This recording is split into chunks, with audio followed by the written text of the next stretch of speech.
ready for these cars to come up to full speed, so they will stay bunched up side by side as they entering turn 3. But where are you now in the speed curve? You're just at the very bottom. You've about shifted back in the fourth, about halfway down the backstretch, and it'll drop into about 5,900, 6,000 RPMs, and then it'll take a whole nother lap for it to get up. Oh, we got some trouble. Looks like Bob Strait has spun on the backstretch, and there's damage to the front of the car, and so far, no caution flag. That's the Summit Ford for Bob Strait, driving for ARCA legend Jack Bowsher. And we can see all the damage to the nose of the car. The nose of the car has gone down, hit the apron, and pushed it all up. What an ill-handled race car. He'll have the rest of the day. And you feel real confident that every time you catch him, he's going to do that. And it's just that type of deal. It's not so much an experience thing. Even though he's a young driver, Hutter's a young driver, it's not an experience thing as much as it is just inexperience with racing with these guys. Oh! Trouble. Look, one car on its side. Hardness is there. Spinning around is Mark Gibson. He gets tagged again. At least 5 cars are involved. Hardness down on the right side of your screen. The 42 car was running third. Gibson, his car. There's Andy Hillenberg in the Stan Hoover car number 80. Some heavy damage in the front of that car. We'll show you Mark Gibson's car. There's the Jana King Ford. There's some flame there out of the vent, out of the fuel vent. Gibson's still sitting in the car. The window net down. That's a signal to the safety crews that he is awake and alert. Well, if he's awake and alert, look at the front end damage of that car. You know, Mark Gibson had a terrible, terrible lick at Talladega last year in one of the ARCA races, and Hillenberg's car will not roll. Oh, there's some smoke inside the car, and he's bailing out of that thing. He gets out of Stan Hoover's Ford. Last year, Mike Chichetti. Oh, they're still crashing. Bob Kelly just now is going toward a safety car. The truck fortunately got out of the way.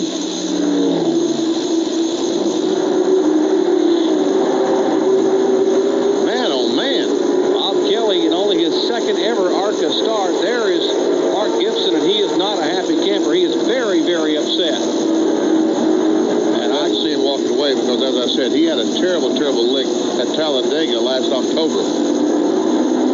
There's a Danny Pardis car just to the bottom of your screen there beside that yellow wrecker. That's the 42 car, Jim and Judy Gardner Motorsports. That's the young man who will run for Rookie of the Year in Winston Cup. Let's see if we can see what triggered this. Boy, Gibson up on his side. Back down on all 4. Look at Shane Doe's come. The yellow car on the inside is Shane. He's trying to spin through this deal. Meanwhile, Joe Ruttman goes in and hits the 59 car. Shane picks up some sheet metal. Farther down the trial, well, there's Hillenberg in the 80 car with part of the front end of the Jim Dandy car crammed under it. That's why his car wouldn't go any further. And what happens is Gibson just lost control and goes back across the racetrack right in front of Dan Pardis in the 42 car. Wow. Kind of just like a tire went flat or something. It looked just like, if you remember back to the opening, Kimmel's accident, it looked the same way. It got a little bit out of shape, and when he corrected, it came back and shot straight across the racetrack. Pardis had nowhere to go and drove him up on his side. Now, from the Jim Dandy in-car, let's see Joe Ruttman's viewpoint from this.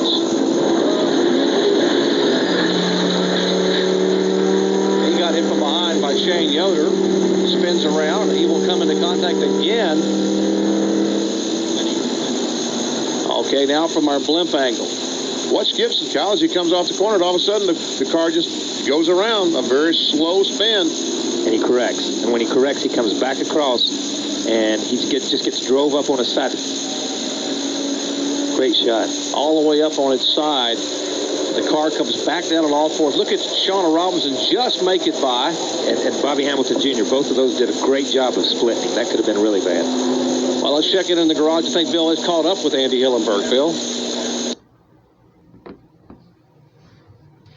We thought this was our race, and we're just sitting there riding and taking our time and waiting until somebody made a mistake. And I guess it's not meant. You need to be aggressive. And right now we've got a crash on the racetrack as Shane Yoder is in trouble. Shane Yoder, indeed, Ray, has looped it around and come into contact with the outside retaining wall. The Midway Island Ford having its trouble here. The Mark Thompson-owned car. Now you are are on with the roof cam with Shane Yoder. We told you it's only his second ever asphalt start. That will bring out the caution flag for the second time today here on lap number 29. We were just 11 laps shy of the halfway point. Shane Yoder was running in fourth spot, and down in turn one, there was a big mix-up trying to take the lead. Bobby Gerhardt had blocked the move of Matt Hunter, and we see Yoder's car is still rolling. But right behind these cars, there we see Yoder down on the apron of the racetrack, and back across the racetrack, he's going to make contact with the outside retaining wall with both the front and the rear. But the damage really was done when he goes down and hits the apron right there. Just knocks the front end off the car and renders it uncompetitive. All right, his roof camera. We'll watch riding along with him and see exactly what happened, Kyle. Yeah, before that other replay, it got loose getting in the corner. I don't know if he got tapped or had a tire go down, but it got loose on the initial turn-in. You could see it start. He come down across the flat, and like Benny said, backed it in, and then when you come down off that bank, it kills everything. All right, let's check in down with Bill Weber. Repositioned. Sean has done a really good job so far. They just keeping the car out of trouble, putting it where it needed to be, not doing anything crazy, and just driving a good, clean race. It's been a while since she's been on a speedway, super speedway, and she's doing really well. There's John Kinder slow in the apron of the racetrack, a California driver out of Santa Ana. Oh, we got another crash going in turn one. Got two cars involved, one high and one low. It's Kevin Council, the white car on the outside. Oh, Norm Benning is sliding on the inside, and boy, Kevin Counselor just got down before getting T-boned. So caution waving for the third time today. The lights are flashing down the backstretch. That will slow the field down. The 84 car, Norm Benning, and the 19 car of Tampa, Florida's Kevin Counselor. I think that was the only two cars involved.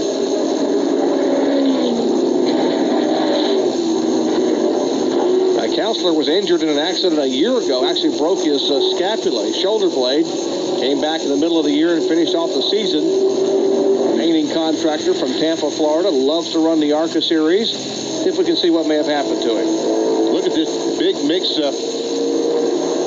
And right behind it, it looks like these two cars made contact, Kyle, somehow. Yeah, somehow they made contact with each other before they ever got to the corner. And they end up, it looked a lot closer from where we were sitting. Now on TV, it didn't look that close. But they made contact before that and just got into each other, and no place to go after that. Now the windshield gone, because look at the windshield. The brace is supposed to hold that windshield in standing straight out. Yeah, the windshield brace, but you can see the roof flaps are sticking up too, and that's exactly what they're supposed to do. That is Norm Benning out of Pittsburgh, Pennsylvania. And the car number 84 finished the top 10 of the ARCA points a year ago. Well, caution number 3 out. Back with more from Daytona in a moment.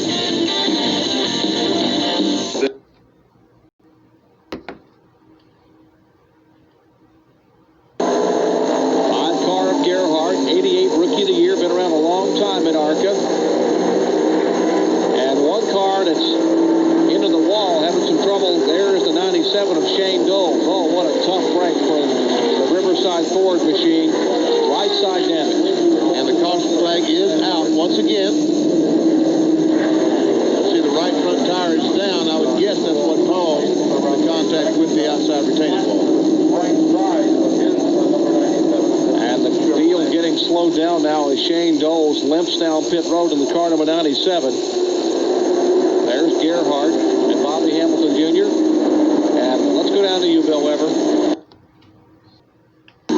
And here is a young man that epitomizes what ARCA is about. He wanted to come to Daytona to race, didn't have the money, went and mortgaged his home, emptied his savings account, got some friends to help him. He got 50 or 60 names on the back of the deck lid that gave him $100 a piece. All that money to come here for one chance at maybe having a career in the super speedway ARCA racing. Well, that's what the business of auto racing is all about. Once you get bit by the bug, seems to be no other reason. Oh, the pace car has been crashed. The 51 car has hit the pace car, and there is the safety car over there on the apron. That's Joe Cooksey in the 51 car. And there's the Pontiac Grand Prix safety car, the official car, as they are Cooksey has climbed out. There's Buster Alton getting out of the car. That's good. Buster's moving around. Was Buster driving the car? I would think so. He normally is a pace car driver. He's getting out the right side of the car. That's what's... Buster looks like a regular Winston Cup driver getting out surveying the damage.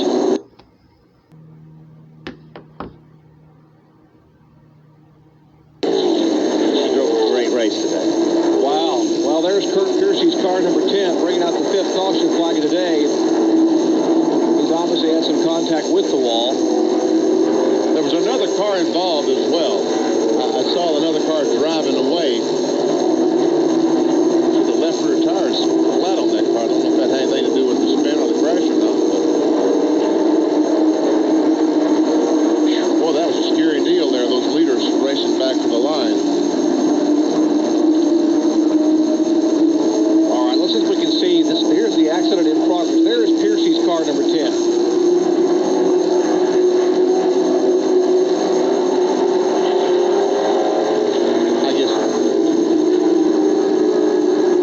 Just went by Piercy is a car that I thought was pulling away. That was not the case. He just avoided Piercy's car. Well, the white flag waving that time by for Bobby Gerhardt, and Shauna Robinson had a great run going, and those final 2 laps were going to be something. That was and there is Jeff Clark, who is Shauna's husband. He's an engine builder for Robert Yates Racing, and their 2 children, and he has to be awfully proud of her, Bill. Hi, Jeff. How are you? Pretty good. Pretty darn good. Yeah, she did a great job. You couldn't have asked for a better day. I mean, they've had a solid car all weekend, and I think she shows the people here today at Daytona she can still drive. It's a great question always at Daytona if the caution hadn't come out. But if it hadn't come out, what do you think would have happened? I think she'd have tested him as hard as he could have raced her back, and she might have come out on top. Just want to hope that way. How'd you feel watching that race? You just got to thank the Lord that everybody came home safe today, and look forward to the next race. Hopefully there'll be more. Congratulations on a great run. Thanks a lot, Bill. That's Jeff Clark. Let's go to Ray Dunlap. Well, Bill, down at this end, I'm talking to Billy Gerhardt, and he just told the crew, don't celebrate till that car comes across and gets the checkers. Billy, I think you just won your first ever race in the ARCA Bondo Mar-Hyde Series, man. Congratulations. Well, I'm telling you, incredible. Kuwait Casinos, Knight Ritter, Ladia Racewear, Crane Cams, all the people helped us this weekend. Boy, we knew we had a horse when we came here. Car worked awesome. Got beat a little bit on Thursday for the pole. It hurt a little bit. We regrouped. Last practice session yesterday, the car was not there. Had a big meeting last night. Decided to go back to what works, go back to basics with the car, and boy, did it work. I got to tell you, Bobby and I learned how to race a long time ago with my dad. My dad was the best racer. He taught us. This one's for him. I'll tell you what, to make all those changes and to hang in there and do it, that's an incredible gamble, and you guys did it. Congratulations. Thank you very much. 40-year-old Bobby Gerhardt takes the checkers here in the FirstPlus Financial 200, and there's a very happy crew chief. Oh, Billy, his brother, older by 2 years. Bobby Gerhardt has been trying since 1988 when he won the Rookie of the Year honors to win an ARCA. His best finish prior to the day, second at Hagerstown, Pennsylvania, back in 1991 on dirt. He's finished third at Talladega 3 times. And Bobby Gerhardt has waited a long time for this one. And this victory lane celebration is going to be one you want to see. We'll come back and talk to the winner of the FirstPlus Financial 200